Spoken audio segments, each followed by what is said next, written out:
ಗೌರಿಬಿದನೂರು ತಾಲೂಕಿನ ಹೊಸೂರು ಹೋಬಳಿ ಕಾಚಮಾಚೇನಹಳ್ಳಿ ವಿವಿಧೋದ್ದೇಶ ಪ್ರಾಥಮಿಕ ಗ್ರಾಮೀಣ ಕೃಷಿ ಸಹಕಾರ ಸಂಘದ ಆಡಳಿತ ಮಂಡಳಿಯ ಒಟ್ಟು 12 ನಿರ್ದೇಶಕ ಸ್ಥಾನಗಳಲ್ಲಿ ಗೆಲುವು ಸಾಧಿಸಿದ 10 ಸ್ಥಾನಗಳ ಪೈಕಿ ಠೇವಣಿದಾರರ ಕ್ಷೇತ್ರದಲ್ಲಿ ಜಿ ಬೊಮ್ಮಣ್ಣ ಅವಿರೋಧವಾಗಿ ಹಾಗೂ ಸಾಲಗಾರರ ಕ್ಷೇತ್ರದಲ್ಲಿ ಸಾಮಾನ್ಯ ಕ್ಷೇತ್ರದಿಂದ ಅಶ್ವತ್ಥಪ್ಪ, ಎಜಿ ನಂಜುಂಡಪ್ಪ, ಕೆಟಿ ಚಂದ್ರಪ್ಪ, ಮಹಿಳಾ ಮೀಸಲು ಕ್ಷೇತ್ರದಲ್ಲಿ ನರಸಮ್ಮ ಮತ್ತು ಹಿಂದುಳಿದ ವರ್ಗ ಎ ಕ್ಷೇತ್ರದಿಂದ ನಾಗಪ್ಪ, ಹಿಂದುಳಿದ ವರ್ಗ ಬಿ ಕ್ಷೇತ್ರದಿಂದ ಮುರಳಿ ಮೋಹನ್, ಪರಿಶಿಷ್ಟ ಜಾತಿ ಕ್ಷೇತ್ರದಿಂದ ನಾರಾಯಣಪ್ಪ, ಪರಿಶಿಷ್ಟ ಪಂಗಡ ಕ್ಷೇತ್ರದಿಂದ ಶಿವಾನಂದ ಕೆಎನ್, ಸಾಲಗಾರರಲ್ಲದ ಕ್ಷೇತ್ರದಲ್ಲಿ ಪ್ರಕಾಶ್ ಕೆಎಲ್ ರವರು ಚುನಾವಣೆಯ ಮೂಲಕ ಜಯಶೀಲರಾಗಿದ್ದಾರೆ.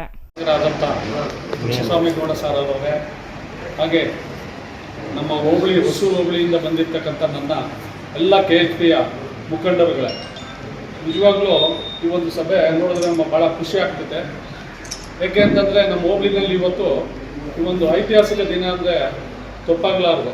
ಇವತ್ತು ನಡೆದಿರ್ತಕ್ಕಂಥ ಚುನಾವಣೆಯಲ್ಲಿ ತಾವೆಲ್ಲ ನೋಡಿದ್ದೀರಾ, ಬೆಳಿಗ್ಗೆ ಎಷ್ಟು ಅಬ್ರ ಮಾಡಿಕೊಂಡು ಬರೀ ಬಿಸಿಲಲ್ಲಿ ತಾವುಗಳೆಲ್ಲರೂ ಊರುಗಳಿಂದ ಕರ್ಕೊಂಡು ಬಂದು ನಮ್ಮ ಶಾಸಕರು ಮಾಡಿರ್ತಕ್ಕಂಥ ಅಭಿವೃದ್ಧಿ ಕೆಲಸಗಳನ್ನು ಮೆಚ್ಚಿ ನಮ್ಮ ಜನ ಇವತ್ತು ನಮಗೆ ಓಟ್ ಕೊಟ್ಟಿದ್ದಾರೆ. ಮುಂದಿನ ದಿನಗಳಲ್ಲಿ ನಾವು ಹೋಬಳಿಯ ಎಲ್ಲ ನಮ್ಮ KHP ಮುಖಂಡರುಗಳೆಲ್ಲ ಸೇರಿ ನಮ್ಮ ಶಾಸಕರನ್ನ ಅತಿ ಹೆಚ್ಚಿನ ಓಟ್ಗಳಲ್ಲಿ ನಾವು ಇನ್ನೂ ನಮ್ಮ ಹೊಸೂರು ಹೋಬಳಿನಲ್ಲಿ ಗೆಲ್ಲಿಸ್ಕೊಡ್ತೀವಿ ಅಂತ ನಾವು ತಮ್ಮೆಲ್ಲರ ಪರವಾಗಿ ನಾನು ಹೇಳ್ತಾ ಇನ್ನೊಂದೆರಡು ಮಾತುಗಳನ್ನು. ಒಟ್ಟಾರೆಯಾಗಿ ಸಂಘದ ಆಡಳಿತ ಮಂಡಳಿಗೆ ನಡೆದ ಚುನಾವಣೆಯಲ್ಲಿ 10 ಕ್ಷೇತ್ರದಲ್ಲಿ ಶಾಸಕ KH ಪುಟ್ಟಸ್ವಾಮಿ ಗೌಡ ಬಣದವರು ಆಯ್ಕೆಯಾಗಿದ್ದಾರೆ. ಇದೇ ಸಂದರ್ಭದಲ್ಲಿ ಶಾಸಕ KH ಪುಟ್ಟಸ್ವಾಮಿ ಗೌಡರು ಸೊಸೈಟಿ ಗೆಲುವು ಸಾಧಿಸಿದ ಎಲ್ಲ ಅಭ್ಯರ್ಥಿಗಳಿಗೆ ಪುಷ್ಪಮಾಲೆ ಹಾಕುವ ಮುಖಾಂತರ ಅಭಿನಂದನೆ ಸಲ್ಲಿಸಿದರು. ಇದೇ ವೇಳೆ ಶಾಸಕ KH ಪುಟ್ಟಸ್ವಾಮಿ ಗೌಡ ಮಾತನಾಡಿ, ನಮ್ಮ ಬಣದ ಮುಖಂಡರಿಗೆ ಮುಖಭಂಗ ಮಾಡಬೇಕೆಂದು ಈ ಚುನಾವಣೆ ನಡೆಸಿದ್ದು, ಆದರೆ ಮತಬಾಂಧವರು ನಮ್ಮ ಬಣದ ಅಭ್ಯರ್ಥಿಗಳಿಗೆ ಮತವನ್ನು ನೀಡಿ ಜಯಶೀಲರನ್ನಾಗಿ ಮಾಡಿದ್ದಾರೆ. ಆದುದರಿಂದ ಎಲ್ಲ ನಿರ್ದೇಶಕರಿಗೆ ಅಭಿನಂದನೆಗಳನ್ನು ಸಲ್ಲಿಸಿದರು. ಅದರ ಜೊತೆಗೆ ಅವ್ರಿಗೆ ಎಗರು ಕೊಟ್ಟು ನೀವೆಲ್ಲ ದುಡಿದಿರಂತ ಎಲ್ಲರೂ ಕೂಡ ಈ ಗೆಲುವು ಸಲ್ಲಬೇಕಾಯ್ತದೆ. ಕಾರ್ಯಕರ್ತರ ಗೆಲುವು ಅಂತ ನನ್ನ ಭಾವನೆ ಇದೆ.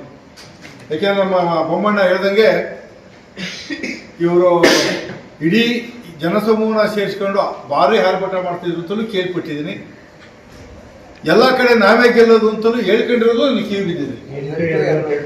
ನಾವೇ ಗೆಲ್ಲೋದು, ಅವ್ರು ನೀವು ಯಾವುದು ಕಾಂಪ್ರಮೈಸ್ ಆಗಬೇಡಿ, ಅವ್ರು ಏನು ಕೊಟ್ಟರು ನಮಗೆ ಅಧ್ಯಕ್ಷ ಕೊಡಲಿ, ಇಲ್ಲ ನಾವೇ ಎಲೆಕ್ಷನ್ಗೆ ಹೋಗೋಣ, ಗೆಲ್ಲೋದು ನಾವೇ ಅನ್ನೋ ಭಾಳಷ್ಟು ಆತ್ಮವಿಶ್ವಾಸ ಇಟ್ಕೊಂಡು ಹೋರಾಟ ಮಾಡಿದರೆ ವಿರೋಧ ಪಕ್ಷದವರು. ಆದರೆ ಇವತ್ತು ಮುಖಭಂಗ ಆಗಿದೆ ಅವರಿಗೆ. ಅದರಲ್ಲೂ ಕೂಡ ನಮ್ಮಲ್ಲಿದ್ದಂಥ ಮಂಚೂಣಿಯಲ್ಲಿರೋ ಚಂದ್ರಪ್ಪ ಆಗಿರ್ಬೋದು, ಬೊಮ್ಮಣ್ಣ ಆಗಿರ್ಬೋದು, ಬಲರಾಮ ಆಗಿರ್ಬೋದು, ಅವ್ರು ಮುಖಭಂಗ ಮಾಡಬೇಕು ಅನ್ನೋದೇ ಉದ್ದೇಶ ಇರ್ತದೆ. ಅದಕ್ಕೂ ನನಗೆ ಕೇಳ್ಪಟ್ಟಿದ್ದೆ. ಇಂಥ ಮುಖಭಂಗ ಮಾಡಿ ನಾವು ಸ್ವಲ್ಪ ಗೆಲುವು ಸಾಧಿಸಬೇಕು. ಯಾರು ಈಗ ಬಂದು ಎಲ್ಲ ಓಡಾಡ್ತಾರೆ ಮಂಚೂಣಿಯಲ್ಲಿ, ಅವ್ರಿಗೆ ಅವಮಾನವೂ ಮಾಡಬೇಕು ಅನ್ನೋ ದೃಷ್ಟಿಯಿಂದೆಲ್ಲ ಇವೆಲ್ಲ ಭಾಳಷ್ಟು ದುಡ್ಡೂ ಖರ್ಚು ಮಾಡಿದ್ದಾರೆ. ನಾನು ಒಂದು ಲೆವೆಲಾಗಿ ಕೊಟ್ಕೊಂಡು ಹೋಗ್ರಪ್ಪ ಅಂತೆಲ್ಲ ಹೇಳಿ ಇದು ಮಾಡಿದೆ.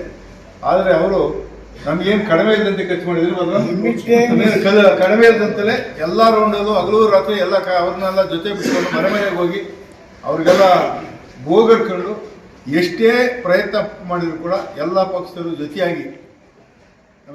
R Manjunath, CTV news, Gauribidanur.